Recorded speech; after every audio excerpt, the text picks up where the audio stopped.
நாம இன்னைக்கு புடலங்காவும் குடமிளகாவும் வச்சு பொரியல் தான் பண்ண போகிறோம். பொரியல் பண்ணுறதுக்கு அடுப்பில் கடாய் வச்சு ஒரு 2 ஸ்பூன் அளவுக்கு ஆயில் விட்டுருக்கேன். ஆயில் சூடானதும் கடுகு, கடலைப்பருப்பு, உளுத்தம்பருப்பு, 2 வரமிளகா கிள்ளி சேர்த்துக்கலாம். கொஞ்சமாக கருவேப்பிலை இலை எல்லாம் சேர்த்து நல்லா கலந்து விட்டுறலாம். இதை விட ஒரு பெரிய வெங்காயத்தை பொடியாக கட் பண்ணி போட்டு வதக்கி விட்டுறலாம். வெங்காயம் லைட்டாக வதங்கினதும் இது கூட கட் பண்ணி வச்சுருக்கிற ஒரு புடலங்காவும் ஒரு ரெட் கலர் குடமிளகாவும் சேர்த்து நல்லா வதக்கி விட்டுறலாம். இது கூட தேவையான உப்பு சேர்த்துக்கலாம். 1/4 ஸ்பூன் மஞ்சள் தூள் எல்லாம் சேர்த்து நல்லா கலந்து விட்டுறலாம். இப்போ மூடி போட்டு அடுப்பை மிதமான தீயில வச்சு ஒரு 8 நிமிஷத்துக்கு நல்லா வேக வச்சிடலாம்.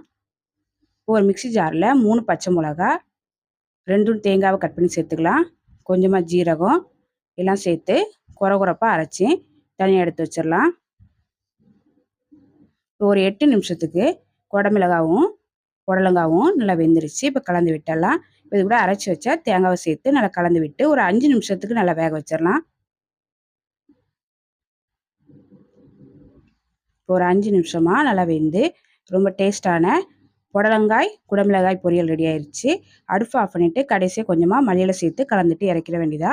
இந்த பொரியலை சாம்பார், ரசம், காரக்குழம்போட சைடிஷாக வச்சு சாப்பிட்டா ரொம்ப நல்லாயிருக்கும். ட்ரை பண்ணி பாருங்கள்.